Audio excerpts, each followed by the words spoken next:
Hello guys, welcome back to BTS classes. आपके सपनों का आगाज बीटीएस क्लासेस के साथ। तो अभी तक आप हमारे साथ जुड़े थे और हम वर्णमाला टॉपिक को कंप्लीट कर रहे थे और वर्णमाला टॉपिक हमारा लगभग कंप्लीट हो ही चुका है। तो अब हम आपके लिए अगला टॉपिक लेकर आए हैं, वर्तनी शुद्धि, जहां पर हम शब्दों को मतलब क्या करते हैं, शब्दों का जो गलत तरीका लिखने का है या उनको जो उच्चारण करने का गलत तरीका है उसको हम ठीक करेंगे। और वही हमारा क्या कहलाता है, शुद्धिकरण, यानी अपने शब्दों का सही से उच्चारण करना और उनको सही तरीके से लिखना।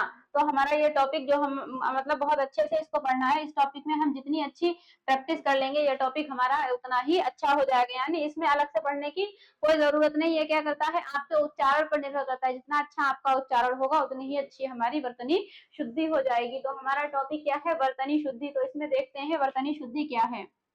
सबसे पहले देखते हैं कि वर्तनी क्या है, क्योंकि हमारा जो शब्द क्या कहते हैं कि शब्द का अर्थ जितना अच्छे से पता होगा, हमें कॉन्सेप्ट को, उस टॉपिक के कॉन्सेप्ट को समझने में उतना ही आसानी रहती है। तो सबसे पहले देख लेते हैं वर्तनी क्या है। वर्तनी यानी जो हमारी लिखने की रीति,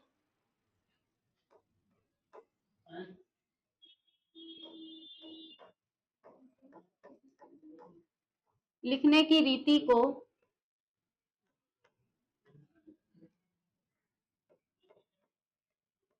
वर्तनी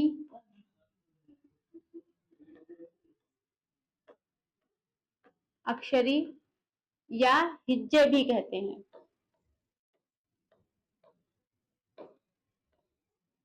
या हिज्जे भी कहते हैं। अब हिंदी में कह लेते हैं अक्षरी, और उर्दू में हमारा क्या लफ्ज आता है, हिज्जे। जब शब्दों को तोड़ तोड़ के जहां पर पढ़ा जाता है, अलग अलग करके शब्दों को पढ़ा जाता है, तो वो हमारी जो लिखने की रीति क्या होती है, वर्तनी या अक्षरी, या उर्दू में इसको क्या कहते हैं, हिज्जे। तो हमारा क्या है, वर्तनी टॉपिक हमारा चल रहा है। तो वर्तनी हमने समझ लिया क्या है। और वर्तनी टॉपिक हमारा पूरी तरह से किस पर निर्भर करता है, हमारे उच्चारण पर। यानी हिंदी भाषा में क्या होता है, जो लिखा जाता है वही बोला जाता है। यानी हमारा उच्चारण जितना अच्छा होगा उतनी ही अच्छी हमारे शब्दों को जो लिखने की समझ है वो उतनी ही अच्छी हो जाएगी। कहते हैं कि जितना अच्छा हम उच्चारण करेंगे उतना ही अच्छा हम लिखेंगे। तो ये पूरा टॉपिक हमारे उच्चारण पर निर्भर करता है। और उसके बाद सेकेंड बात क्या आती है, दूसरी बात ये आती है कि जो हमारी मातृभाषा होती है, और हमारा क्या होता है, हमारी मातृभाषा है, हमारी जो उच्चारण है और हमारी जो बोली है, या हमें जो व्याकरण का ज्ञान ना होना, उसकी कमी का होना, तो इससे क्या होता है, हमारे उच्चारण में अशुद्धि होती है। और जब हमारा उच्चारण अशुद्ध होगा, जब हमारा उच्चारण गलत होगा, तो हमारा जो लिखने की जो वर्तनी है, जो हमारी अक्षरी है, वो भी क्या हो जाएगी, गलत हो जाएगी। यानी ये पूरी तरह से यह टॉपिक हमारा किस पर निर्भर करता है, हमारे उच्चारण पर। तो हमें शब्दों का उच्चारण क्या करना होता है, हमें इसको बार बार रिवाइज करना पड़ता है, हमें इसको बार बार बोलकर देखना पड़ता है। जितनी बार हम इसको बोलेंगे उतनी हमारी जबान जो है वो साफ होगी, और जब हमारा उच्चारण अच्छा होगा तो हमारी जो लिखने की समझ है वो भी ही उतनी अच्छी और बेहतर हो जाएगी। तो देखते हैं इसमें मतलब इसकी डिफिनीशन से समझते हैं, क्योंकि आपको डिफिनीशन अच्छे से समझ आ जाती है तो हम डिफिनीशन से समझते हैं कि इसकी डिफिनीशन में ये कहना क्या चाह रहा है। तो सबसे पहले देखिए, किसी शब्द में किसी भाव को बताने, किसी शब्द में किसी भाव को बताने के लिए जितने वर्ण या अक्षर जिस क्रम में प्रयोग होते हैं उन्हें उसी क्रम में लिखने को वर्तनी कहते हैं। यानी कोई भी शब्द हो, कोई भी अक्षर हो, जिस क्रम में उसको हम अपने भाव को स्पष्ट करने के लिए जैसे बोलते हैं उनको उसी क्रम में लिखना चाहिए। जैसे कि एक शब्द है हमारा एक शब्द है हमारा यहाँ पर बारात। क्या है, बारात। बारात क्या होता है, बारात यानी जब वर के साथ बहुत सारे लोग का मतलब आजकल तो बहुत ज्यादा, 3 4 5 सौ, मतलब इससे भी ज्यादा हो जाते हैं। इतने सारे लोग सर समझ कर और वर को भी सजा धजा कर जब वधु के घर ले जाते हैं तो उसमें उसको क्या कहते हैं, बारात। और आम बोलचाल में हम किसको क्या कहते हैं, बारात। क्या कहते हैं, बारात।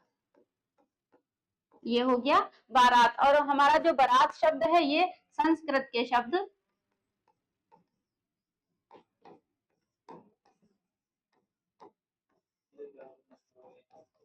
संस्कृत के शब्द, कौन सा शब्द होगा संस्कृत का, वर यात्रा।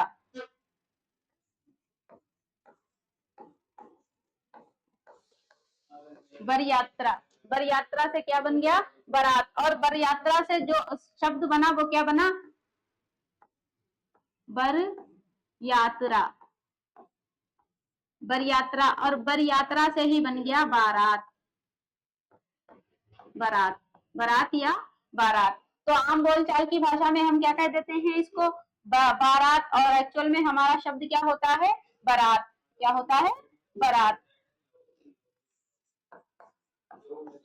बारात ये शब्द होता है। तो अब ये देखिए बोल, मतलब अभी मैंने क्या कहा था कि हमारी जो बोली होती है, जो हमारी मातृभाषा होती है, जो हमारी क्षेत्रीय लैंग्वेज होती है, उससे क्या होता है, हमारे शब्दों के उच्चारण में क्या पड़ता है, बहुत ज्यादा फर्क पड़ जाता है। कभी कभी ऐसा होता है कि हम मतलब लिखते कुछ और हैं, लेकिन हम उसको उच्चारण किसी दूसरे तरह से करते हैं। तो हम जब पेपर में बैठते हैं तो हमारा क्या होता है, जो हम आम बोलचाल जिसको हम डेली शब्दों में यूज करते हैं, हम क्या करते हैं, वही वहां पर क्या करते हैं, टिक मारकर आ जाते हैं। तो ये देखिए कितना फर्क पड़ रहा है, यहाँ बारात और यहाँ बारात। अब ये चीज आपको समझ में आ गई होगी। इसी तरीके से बहुत सारे मजेदार शब्द और भी आने वाले हैं, जहां पर मैं आपको एग्जांपल्स दे देकर समझाऊंगी, ताकि आपको पूरी तरह से वर्तनी शुद्धि में एकदम क्लियरिटी हो जाए। तो हमारा देखते हैं आगे हमारा क्या है। ये तो आपको समझ में आ गया होगा कि किस तरह से हम अपने वर्तनी को यानी हम अपने अक्षरों को, अपने शब्दों को लिखने में कौन कौन सी त्रुटियां कर देते हैं। कभी हमें हमारी मात्राओं की त्रुटियां हो जाती हैं, कभी हमारे स्वर और व्यंजन की त्रुटियां हो जाती हैं, कभी हमें जब हम उनका उच्चारण ठीक से नहीं करते तो हम उनको लिखने में भी बहुत सारी अशुद्धियां कर देते हैं। देखते हैं आगे क्या है, हमारा नेक्स्ट पॉइंट है अंग्रेजी भाषा। नेक्स्ट पॉइंट हमारा क्या है, अंग्रेजी भाषा में इसे स्पेलिंग। जब कहते हैं कि स्पेलिंग मिस्टेक हो रही है, तो वहां पर भी सिखाया जाता है कि आप इस वर्ड को बार बार रिवाइज करिए, बार बार इसको बोलकर देखिए। जितनी अच्छी हम स्पीकिंग करते हैं, उतनी ही क्या होता है, हमारी स्पेलिंग में मिस्टेक्स कम हो जाती है। अब उर्दू में इसको क्या कहते हैं, हिज्जे कहते हैं। यानी यहाँ पर भी हम शब्दों को, जो हमारे अल्फाज होते हैं, उनको तोड़ तोड़ कर पढ़ने की कोशिश करते हैं। और जब इनको हम अलग अलग, जैसे अभी मैंने आपको टॉपिक शुरू करवाया था वहां पर वर्णमाला में, तो आपको बताया था वर्ण विच्छेद। तो वहां पर हमने क्या किया था, अपने शब्दों को स्वर और व्यंजन के साथ तोड़कर अलग अलग कर कर देखा था। तो वहां से हमारा ये टॉपिक बहुत अच्छे से क्लियर हो जाएगा, वर्तनी शुद्धि। अभी कमेंट्स आ रहे थे, जो हमारे जब हमारी वर्णमाला क्लास चल रही थी, वहां पर बहुत से कमेंट आ रहे थे कि मैम वर्णमाला क्यों लेकर आए हो, आप वर्णमाला क्यों पढ़ा रहे हो, या आरो यारो में वर्णमाला कब से आने लगी। तो जरा गौर करके देखिए, आप कहते नहीं, जब हम कोई इमारत बनाते हैं, जब हम कोई ऊंची इमारत बनाते हैं, तो सबसे पहले क्या करते हैं, उसकी नींव को मजबूत, ज्यादा मजबूत करने की कोशिश करते हैं, क्योंकि हमारी नींव जितनी ज्यादा मजबूत होगी, हमारी इमारत भी उतनी ही मजबूत होगी और उतने टाइम तक टिकेगी। और तो आप कह रहे थे कि आपने सही से सिलेबस नहीं देखा, ये अभी तो आप जरा सोचिए कि हमने किसी बैच का अनाउंसमेंट किया, तो जाहिर सी बात है हमने उसके बारे में थोड़ी बहुत तो रिसर्च की होगी, उसके बारे में समझा होगा, तभी तो आपके सामने कोई बैच लेकर आए हैं।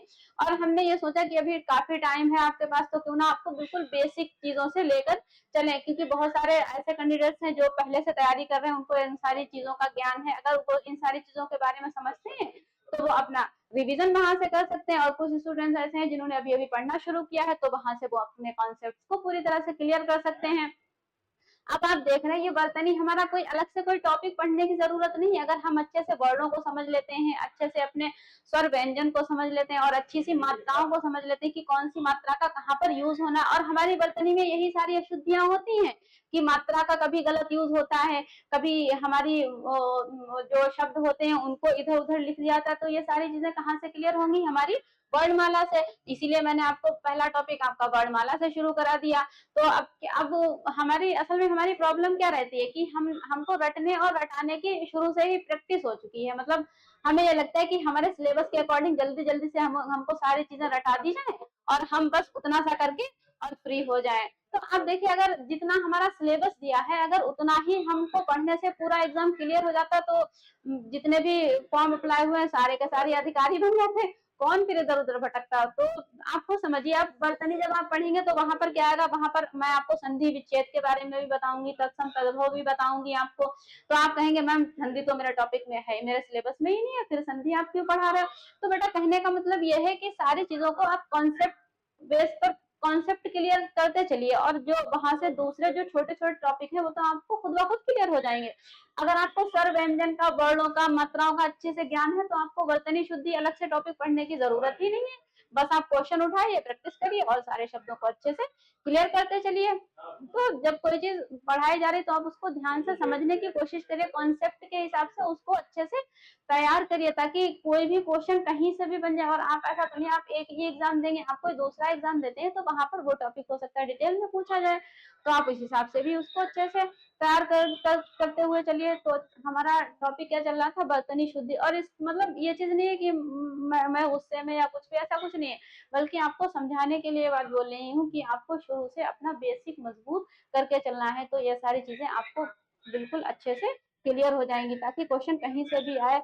और ये बर्तनी शुद्धि के कुछ एक दो शब्द नहीं है कि आप उनको रटकर या उनको बार बार प्रैक्टिस करके आ जाएंगे, बल्कि ये कई बहुत सारी तादाद में, हजारों में इनकी संख्या है, हजारों में क्या और ज्यादा ही इनकी संख्या। तो सारे शब्द तो हमारी नजरों के सामने आए नहीं होंगे, या सारे शब्द तो हम पढ़ नहीं सकते। तो हम क्या करते हैं, उसको कॉन्सेप्ट के हिसाब से ही तो समझते हैं कि हमने ऐसा शब्द पढ़ा है, इस मात्रा का यूज यहाँ होता है, इसका अर्थ यह होता है, तो ये शब्द इस तरह से बनेगा। यानी हम ऑप्शन को एलिमिनेट करके वहां पर आंसर, सही आंसर तक पहुंच जाते हैं। तो कहने का मतलब ये है, आप बेसिक चीजों से जब शुरुआत करते हैं तभी आप ऊपर तक पहुंच पाएंगे। तो अपने कॉन्सेप्ट को क्लियर रखिए, चाहे वो वर्णमाला हो, चाहे आपका संधि हो, कोई भी टॉपिक हो, वहां से डायरेक्टली नहीं तो इनडायरेक्टली क्वेश्चन आपके सॉल्व हो जाते हैं। देखते हैं तो अगला हमारा क्या है, हिंदी में शुद्ध, यानी जो हमारी हिंदी में वर्तनी शुद्धि है वो क्या है। अब इसके भी कुछ नियम है, और ये नियम ऐसे हैं कि वही वर्णमाला से ही आपके जुड़े हुए हैं। यानी आप कह रहे थे कि वर्णमाला क्यों पढ़ा रहे हो, तो आप जब वर्तनी शुद्धि पढ़ेंगे तो आप खुद समझ जाएंगे कि पढ़ाने की क्या नीड थी। हिंदी में शुद्ध, हम देखिए अब अरे देखिए, शुद्ध ये भी लिखा हुआ है, और हम लोग शुद्ध कैसे लिखते हैं, इस तरीके से लिखते हैं, और ये भी ठीक होता है और हमारा ये भी ठीक होता है। तो क्या है, अगर शब्द में अगर हमारे ऑप्शन में ये वाला आता है, ये नहीं होता है, तो ये ठीक होगा। अगर ये नहीं आता है और ये वाला दिया होता है तो ये ठीक होता है। सही है। तो यहाँ से आपको समझ में आ गया सारी चीजें। अब देखते हैं हमारी नेक्स्ट लाइन क्या है, शब्दों में मात्राओं का सही इस्तेमाल करके उन्हें सही सही, यानी सही ढंग से लिखना। अब ये देखिए इसकी लाइन क्या है, कि इसका मतलब है शब्दों में मात्राओं का सही इस्तेमाल किया जाए, उनको सही ढंग से लिखा जाए। और अब हम इन मात्राओं का सही ढंग से इस्तेमाल कैसे कर पाएंगे, जब हम वर्णमाला अच्छे से हमने पढ़ी होगी, वहां पर हमने स्वर और व्यंजन के साथ मात्राओं का यूज अच्छे से करना सीखा होगा, तभी तो हमारी यहाँ से डिफिनीशन क्लियर होगी। अब हमारा नेक्स्ट क्या है, किसी भी भाषा में सुनने सही ध्वनियों को सुनने और लिखने के लिए वर्तनी की एक रूपता होती है। यानी जैसे हम वर्णों को उच्चारण करते हैं वैसे ही हम उनको क्या करते हैं, लिखते हैं। यानी आपकी हिंदी लैंग्वेज है जो बिल्कुल एकदम साफ है, यानी जो आपने लिखा है वही आपको उच्चारण उसका करना है। अब हमारी नेक्स्ट लाइन क्या है, शुद्ध वर्तनी के लिए कुछ महत्वपूर्ण नियम है। अब ये नियम आप याद कर लीजिए तो आपको क्या होगा, कुछ तो आपको हेल्प हो जाएगी, यानी शब्दों को शुद्ध तरीके से लिखने में आपको थोड़ी बहुत सहायता हो जाएगी। और इनको आपको रटना नहीं है, क्योंकि इसको हम क्या करेंगे, बिल्कुल समझते हुए चलेंगे और उसको क्या करेंगे, थोड़ा आसान वे में समझने की कोशिश करेंगे। ऐसा नहीं आपको यहाँ पर बहुत सारे भारी भारी शब्द लाकर दे दें और आप कहें अरे कितना टफ क्वेश्चन है, तो ऐसा कुछ नहीं है। आप अगर कॉन्सेप्ट को अच्छे से समझ जाते हैं, अच्छे से शब्दों को लिखना सीख जाते हैं, तो आप कहीं से भी कोई शब्द आ जाए आप उसको अच्छे से बना लेंगे कि ये शब्द कैसे होगा। तो हमारे देखते हैं, जिस शब्द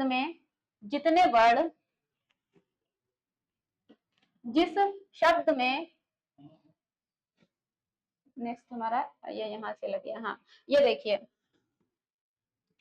ये है हमारा, जिस शब्द में जितने वर्ण, वर्ण मैंने आपको बताया था ध्वनि का लिखित रूप क्या है, वर्ण है, या अक्षर, अक्षर जो कम ना किया जा सके, जिसको जिसको तोड़ा ना जा सके होते हैं, उन्हें उसी क्रम में लिखना चाहिए। यानी जितने वर्ण हैं और जितने अक्षर हैं जिस क्रम में है उनको उसी क्रम में लिखना चाहिए। यानी जो भाव हम क्या करना चाहते हैं, स्पष्ट करना चाहते हैं, उस भाव को उसी ढंग से हमें क्या करना है, लिख कर देखना है। तो हमारा अशुद्ध, अभी ये मैंने आपको समझा दिया कि अशुद्ध क्या है और शुद्ध क्या है, और इसको लिखने का तरीका कैसा, दो तरीके से जो हमने बताया था वो है। अब अशुद्ध शब्द क्या होते हैं, जैसे हम कहीं पर बोला था आहार, अब हम क्या करते हैं, उच्चारण करिए आहार, आहार बोलने में पता ही नहीं चला कौन सा शब्द सही है कौन सा गलत है, और जब हम क्वेश्चन देखते हैं तो भी हम वहां पर कंफ्यूज आते हैं कि अरे यार ये आहार क्या है और आहार क्या है। तो इसमें बहुत बहुत कहते हैं बहुत कम, बहुत बारीक सा अंतर होता है, और उस बारीकी को ही समझने के लिए मैंने आपको वर्णमाला टॉपिक पढ़ाया था। तो देखते हैं आहार। अब देखिए यहाँ पर सिर्फ आ की मात्रा का फर्क है, ये देखिए ये मात्रा इसकी है और यहाँ पर कोई मात्रा नहीं है, बस एक मात्रा का फर्क हुआ और आपका क्वेश्चन सही से गलत। यानी जब आपने वर्ड का उच्चारण गलत किया वहां पर आपका शब्द का अर्थ ही बदल जाएगा, यानी कहते हैं नहीं अर्थ का अनर्थ कर देंगे आप। तो वही आहार, आहार तो कोई शब्द हमने मतलब बोला होगा गलत तरीके से, उच्चारित किया होगा, जब हम गलत तरीके से उच्चारित करेंगे तो उसको लिखने में भी गलती करेंगे। तो आहार तो हमारा कोई शब्द नहीं है, तो इसका जो शुद्ध शब्द होगा हमारा क्या होगा, आहार। आहार का मतलब क्या होता है, पोषण या भोजन। ठीक है, एक शब्द आपको क्लियर हो गया। अब क्या है आलोचना। अब देखिए यहाँ पर भी सिर्फ आ की मात्रा का ही फर्क है, बहुत बारीक सा डिफरेंस है यहाँ पर।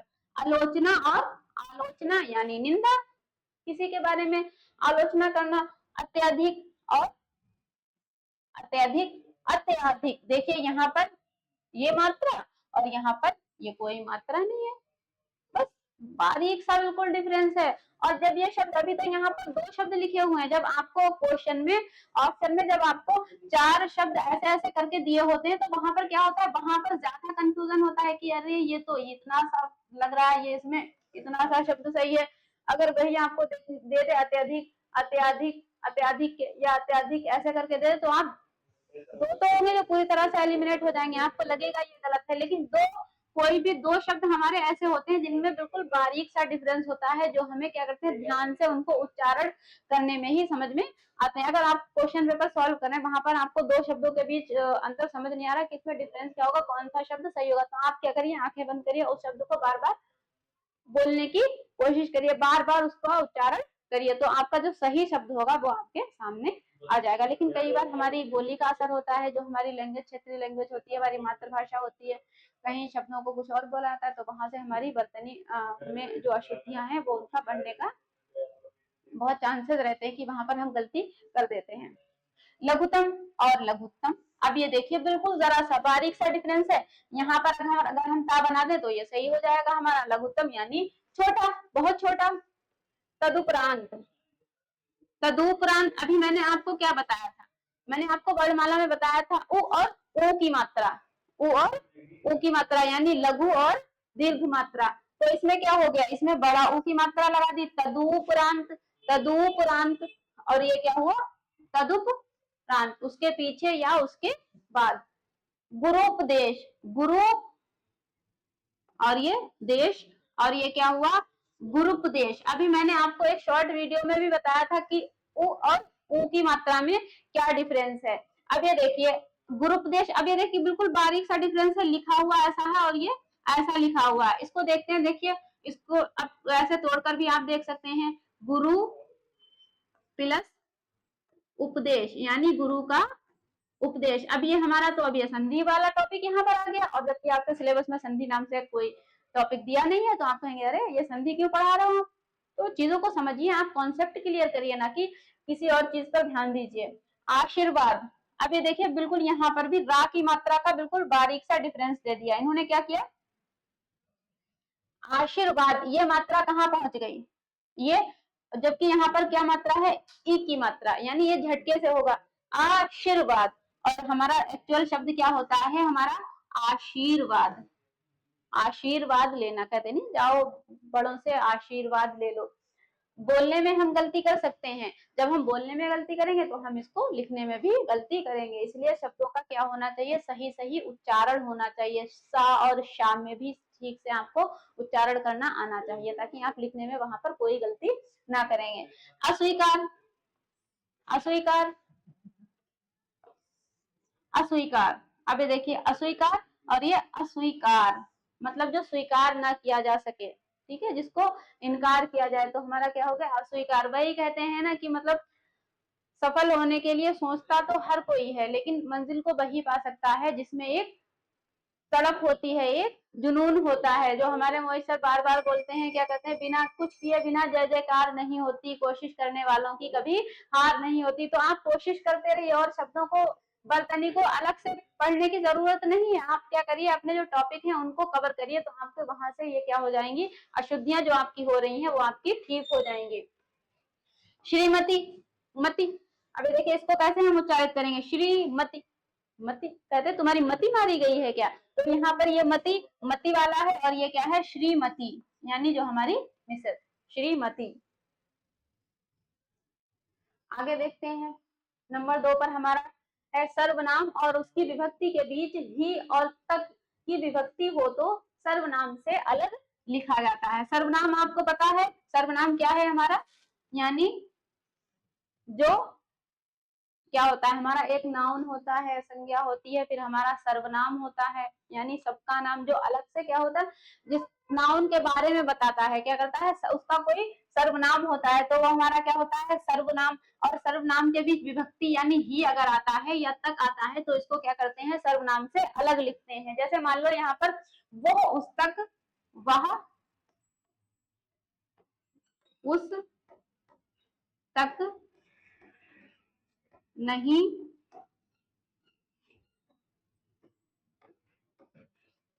पहुंच सकता।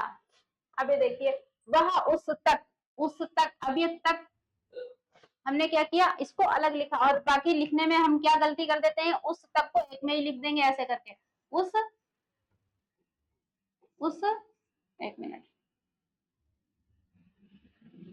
ऐसे करके उस तक, अगर इस तरीके से आप लिख रहे हैं तो ये क्या हो जाएगा, ये आपका गलत हो जाएगा। आपको क्या करना है, विभक्ति को अलग लिखना है और सर्वनाम को अलग लिखना है, यानी उस तक नहीं पहुंच सकता। यहाँ पर आप कोई भी वाक्य ले सकते हैं, कोई भी वाक्य लेकर आप उसको क्या करेंगे, देख लेंगे। अब हमारा नेक्स्ट पॉइंट है, वर्णमाला के किसी वर्ण के, अब देखिए यहाँ पर वर्णमाला की बात क्यों आ रही है, वर्णमाला के किसी वर्ण के पांचवें अक्षर के बाद उसी वर्ग के पहले 4 अक्षरों में से कोई एक आता है, पहले 4 अक्षरों में से कोई एक अक्षर आता है, तो पांचवें अक्षर के स्थान पर अनुस्वार लिखा जाता है। तो हम, मैंने आपको क्या बताया था कि हमारे 5 वर्ग होते हैं और 5 वर्गों में 5-5 वर्ण होते हैं। तो ये वही बात तो कह रहा है कि जो हमारे वर्ग का जो 5वां अक्षर है, जिसको पंचमाक्षर या पंचाक्षर बोलते हैं, उसके स्थान पर हम क्या करते हैं, अनुस्वार का यूज कर लेते हैं। और अनुसार क्या होता है, जब मैंने आपको अयोग वाह वर्ण बताए थे, जहां पर अंग और आह के बारे में बताया था, तो ये अनुसार वही तो है, यानी ये वाला, इसको ऐसे लिखते हैं। और इसका यूज ज्यादातर कहाँ होता है, संस्कृत के शब्दों में, यानी तत्सम शब्दों में। तो ये देखिए अनुसार में क्या करता है, लिखा जाता है। अब देखते हैं, यहाँ पर हम पहला वर्ड ले लेते हैं, का वर्ड लेते हैं, का के बाद क्या आता है, खा, गा, घा, अड़ा। ये हमारे 5 वर्ड हो गए। ये हमारा पहला, दूसरा, तीसरा, चौथा और 5वां हो गए हमारे 5 वर्ड। पांचवें अक्षर के स्थान पर हमारा क्या आ रहा है, अड़ा। जबकि हम क्या करेंगे, अड़ा का यूज नहीं करेंगे, बल्कि हम इसकी जगह पर किसका यूज करेंगे, अपने अनुस्वार का, यानी मात्रा का यूज करेंगे। जैसे का वर्ग में क्या आता है, का वर्ग में आता है अड़ा, चा वर्ग में आता है वहां, इसमें क्या आता है, इसमें आता है अड़ा, और इसमें क्या आता है ना, और इसमें क्या आता है माँ। अब हम इसमें क्या कर देंगे, हलंत लगा देंगे, तो ये हमारे क्या हो जाएंगे, हमारे प्योर व्यंजन वर्ड हो जाएंगे। ये क्या कह रहा है, 5वें अक्षर के स्थान पर अनुसार का इस्तेमाल करते हैं। तो 5वें अक्षर में अनुसार कैसे लगाते हैं, और ये उसके बारे में भी समझ लेते हैं। एक शब्द हमारा ये होता है, अब ये देखिए हम इसको ऐसे लिखें, गंगा, इस तरीके से क्या हो जाएगी हमारी, मतलब ये हमारा शब्द सही तरीके से नहीं लिख पाएगा। हम इसको एक्चुअल शब्द में कैसे लिखते हैं, देखिए इसको हम लिखते हैं गंगा, ऐसे करके, ठीक है। और कोई और भी शब्द ले लेते हैं हम, यहाँ पर ये ले लीजिए, पंगा, पंगा मतलब ठीक है। और ये हमारा ये किस में आता है, वहां का यूज, क्योंकि ये हर पांच में अक्षर को क्या कर रहा है, अनुसार में बदल रहा है। तो देखते हैं इसमें इससे बनने वाले हमारे कौन कौन से शब्द होंगे। ये हमारा हो जाता है पतंजलि में आ जाता है, पतंजलि हो गया। और हमारा और भी शब्द हो जाएगा इससे बनने वाला। अब ये देखिए हमने इसको क्या किया, इसको हमने अनुसार में बदल दिया, इस शब्द को इस तरीके से अनुसार में बदल दिया। अब हमारा अगला शब्द देखते हैं, हमारा नेक्स्ट शब्द की वर्ड क्या है, हमारा है अड़ा। अड़ा, इसको ना भी उच्चारित कर देते हैं, अड़ा। तो ये हमारा क्या हो जाएगा, यहाँ पर हम लिख देते हैं खंड, इस तरीके से लिखते हैं। और हमारा क्या हो जाता है, पंडित। इससे हमारे ये शब्द बन गए। और हमारा ना से बनने वाले शब्द क्या है, क्योंकि हम क्या कर रहे हैं, इसको अनुसार में यूज कर रहे हैं सारे सारे वर्णों को। ना, तो क्या होगा, और ना से क्या होगा, हो जाएगा हमारा संजय। क्या हुआ हमारा शब्द, संजय। और हमारा शब्द क्या हो जाएगा,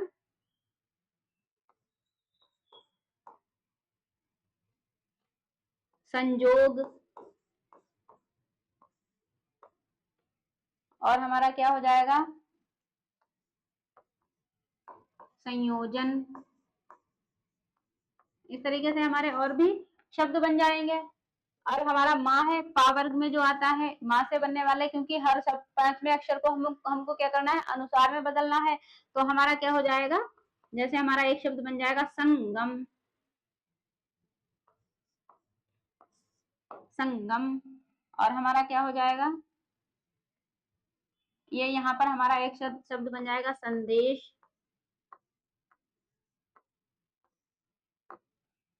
ठीक है। और हमारा एक शब्द यहाँ पर बन जाएगा ना, माँ से बनने वाले शब्द हो जाएंगे, ये देखिए। अब इन शब्दों के बारे में देखिए कैसे इनका यूज किया हमने। देखिए यहाँ पर अनुसार में इसको बदल दिया, अड़ा को भी हमने क्या किया, अनुसार में बदल दिया, इसको भी अनुसार में बदल दिया। अब इसको भी हमने क्या कर दिया, अनुसार में बदल दिया, इसको भी हमने क्या किया, अनुसार में बदल दिया। अब ये देखिए संगम, इसको कैसे अलग करके देख लीजिए, ये कैसे बनेगा, सम प्लस गम। अब ये हमारा जब वर्ड बदलेगा, जब अब यहाँ पर आपको आगे बताया जाए कि पांचवा, तीसरा और पहला ये कैसे एक दूसरे में क्या हो जाते हैं, बदल जाते हैं, परिवर्तित हो जाते हैं। तो वही यहाँ पर क्या बन गया, संगम। ये देखिए, ये यहाँ से ये वाला वर्ड जो हमारा पांचवा वर्ड होगा माँ, तो वो किसमें चेंज हो गया, हमारे तीसरे वाले वर्ड में। तो ये क्या बन गया हमारा, संगम। तो ये देखिए वहीं से वर्णमाला से ही जुड़े हुए तो रूल आ गया यहाँ पर। तो आई थिंक आपको ये भी क्लियर हो गया होगा। अब हमारा नेक्स्ट क्या है, नेक्स्ट थर्ड पॉइंट है हमारा, वर्णों की लिखावट में सावधानी। यानी हमें क्या करना है, अपना जो हमारी लिखने की, जो हम जिस तरीके से लिखते हैं, हमको क्या करना है, उसमें भी सावधानी बरतने की कोशिश है। ऐसा नहीं जैसे हमने उच्चारित किया उसको उल्टा सीधा कुछ भी लिख दिया। तो सबसे पहले हम क्या कर लेते हैं, वर्णों को ध्यान से देख लेते हैं कि हमने जिस तरीके से वर्णों को बोला है, क्या उसी तरीके से उनको लिखा गया है।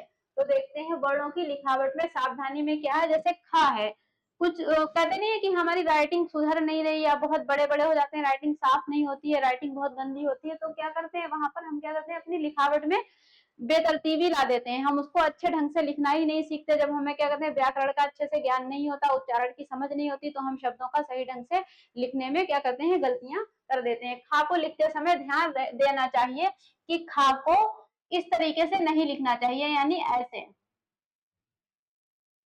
इस तरह से नहीं लिखना चाहिए, अन्यथा शब्द का अर्थ बदल जाता है। जब हम किसी वर्ड को अच्छे से लिखेंगे नहीं, तो हम क्या करेंगे, उसके अर्थ को भी बदल देंगे। जैसे अब देखते हैं इसका अर्थ कैसे बदल जाएगा। कोई शब्द यहाँ पर ले लेते हैं हम, जैसे यहाँ पर एक शब्द ले लेते हैं खाना, खाना। अब ये देखिए यहाँ पर हमको खा बिल्कुल साफ साफ दिखाई दे रहा है कि ये खा है, और ये ना में आ की मात्रा है, तो क्या हो गया, खाना। अब हमारा नेक्स्ट दूसरा ही ले लेते हैं, जैसे हमने इसको इस तरीके से लिख दिया, यहाँ पे मात्रा है तो हमने यहाँ पर भी मात्रा लगाई, ऐसे करके। अब इसको पढ़कर देखिए, क्या ये आपको इस खा में और इस खा में कुछ अंतर दिखाई दे रहा है? जाहिर सी बात है आपको कोई ना कोई अंतर दिख रहा होगा। इसमें क्या दिख रहा है? ये देखिए, ये खा, ये साफ से दिख रहा है कि ये खा है, यानी ये क्या हो गया? खाना, यानी खाना खाना। अब हमारा ये क्या है? ये रा लग रहा है और ये वा, और ये ना में आ की मात्रा ना। तो ये हमारा अब ये इसका मतलब क्या निकल रहा है? इसका अर्थ क्या हो रहा है? इसका अर्थ हो रहा है रवाना। रवाना करना या रवाना होना। अब ये देखिए, ये खाना हो गया और ये रवाना। यानी अगर हम किसी भी वर्ड को बेतरतीबी से लिखते हैं, उसको अच्छे ढंग से सही से नहीं लिखते हैं, तो हमारा अर्थ का अनर्थ हो जाता है, यानी हमारा जो अर्थ है वो बदल जाता है।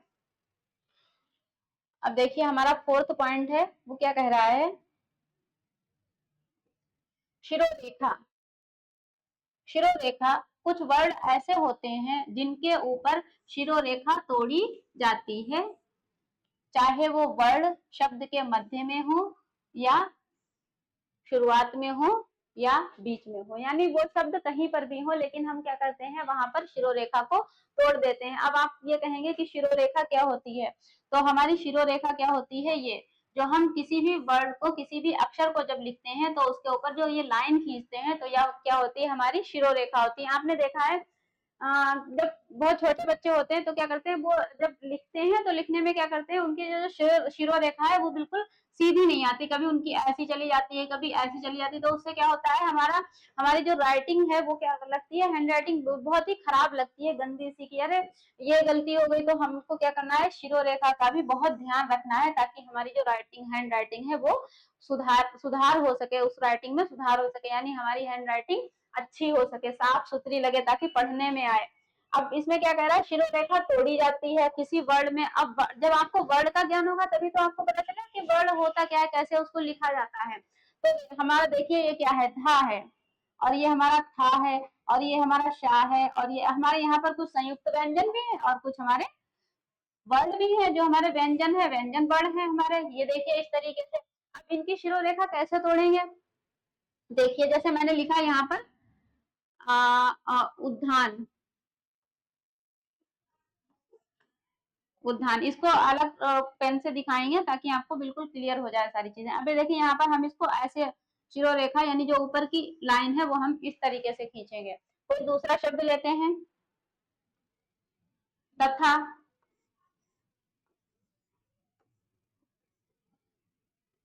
तथा, इसकी शिरोरेखा हम कैसे बनाएंगे? ऐसे, यानी ये ता के ऊपर और ये था के ऊपर। जैसे हम इसको ले लेते हैं, कोई शब्द यहाँ पर हम ले लेते हैं, श्रमिक।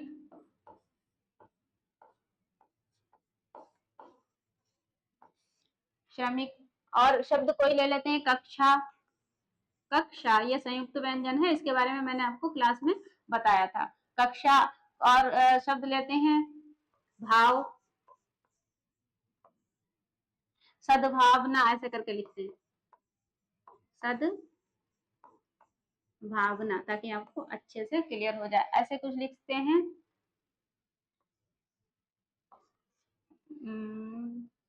इसको कोई दूसरा शब्द, चलिए ये लिख लेते हैं जब तक, अपना। अब देखिए यहाँ पर कैसे शिरोरेखा हम तोड़ेंगे और कैसे पूरी खींचेंगे। अभी देखिए, जैसे मैंने यहाँ पर लिखा श्रमिक, तो ये ऐसे करके ये लाइन जा रही है ऊपर की, जबकि हमको क्या करना है, इसके ऊपर यहाँ नहीं लाना है, क्योंकि ये क्या हो जाएगी, हमारी गलत हो जाएगी। बिल्कुल बारीक सा अंतर इस तरीके से आता है। अब कक्षा, जैसे मैंने का के ऊपर लाइन बना दी और छा के ऊपर लाइन बना दी, लेकिन हमको क्या करना है, इस छा को क्या करना है, छोड़ देना है बीच से। अभी क्यों छोड़ना है उसके बारे में बताएंगे। जैसे ये भा है, इसको भी छोड़ देना है। अभी देखिए, सद्भावना लिखा हुआ, ऐसे सा दा पे ले गए लाइन अपनी, और भा को यहाँ से क्या कर दिया, इस शिरोरेखा को तोड़ दिया, यानी इसको अलग कर दिया। जैसे आ पर हम नहीं बनाते हैं, तो यहाँ पर क्या है, अब देखिए यहाँ पर जो भी हमारे वर्ड होते हैं जिनके ऊपर गोलाकार होता है इस तरीके से, तो वहां पर हम क्या करते हैं, शिरोरेखा को तोड़ देते हैं। जब भी आपका एग्जाम में कोई भी क्वेश्चन बहुत ही कठिन, यानी कठिन तो नहीं कहेंगे, क्या कहेंगे, आपको अच्छे से उसको देखना है। जब आपको उसको अच्छे से देखेंगे, उच्चारित करेंगे, तो आपको समझ में आ जाएगा कि यहाँ पर हमें किस तरीके से अशुद्धि को क्लियर करना है। आपको आई थिंक ये सारी चीजें ये भी आपको समझ में आ गई होगी। अब हमारा नेक्स्ट टॉपिक क्या है, ये तो हमारा यहाँ पर आज की क्लास जो थी हमारी यहाँ पर कंप्लीट हो गई, और जो भी आपको यहाँ पर नियम समझाए गए होंगे आपको पूरी तरह से समझ में आ गए होंगे। फिर भी आपको कोई प्रॉब्लम हो तो आप क्या करिए, इसको एक दो बार इस क्लास को रिवाइज कर लीजिए, क्योंकि मैंने क्या कहा था कि बर्तनी शुद्धि को आपको अलग से पढ़ने की जरूरत ही नहीं। बस आप क्या करिए, अच्छे से अपने टॉपिक को क्लियर करिए और शब्दों को बार बार उच्चारण करते रहिए। जब हम जितना अच्छा उच्चारण करेंगे तो क्या करेंगे, उनको उतना ही अच्छे से लिख पाएंगे। तो सबसे पहले हमारे जो बर्तनी शुद्धि टॉपिक में है उसमें कौन कौन सी चीजें क्लियर होना चाहिए, हमारा उच्चारण अच्छे से होना चाहिए। और हमारा उच्चारण कब अच्छा होगा, जब हम शब्दों को बार बार रिपीट करेंगे। दूसरा, हमें व्याकरण का अच्छे से ज्ञान होना चाहिए। और तीसरा, हमें क्या होना चाहिए, हमें स्वर और व्यंजन को सही ढंग से लिखने का तरीका पता होना चाहिए। और हमारा नेक्स्ट पॉइंट क्या होगा, हमें मात्राओं का सही से ज्ञान होना चाहिए। और हमारा थर्ड क्या होगा, हमें तत्सम तद्भव शब्दों का ज्ञान होना चाहिए। और हमें अपनी संधि है उसको, उसके बारे में भी ठीक से पता होना चाहिए। हमारा अनुसार क्या है, विसर्ग क्या है, इन चीजों के बारे में भी हमें अच्छे से पता होना चाहिए। और हम आपके लिए नेक्स्ट क्लास भी लेकर आएंगे जहां पर आपको बर्तनी शुद्धि के और भी नियम बताएंगे, और फिर आपको क्या करेंगे, आपको वहां पर प्रैक्टिस करा देंगे, ताकि आपके जो इंपॉर्टेंट क्वेश्चन आपके एग्जाम में बनते हैं वो आपके वहां से क्लियर हो जाए। तो हमारे साथ जुड़े रहिए और बीटीएस क्लासेस के साथ अपने सपनों को उड़ान देते रहिए। और मिलते हैं अपने नेक्स्ट क्लास में। जब तक के लिए खुश रहिए और अपने अच्छे से तैयारी करते रहिए। This is Mehnaz Noori signing of.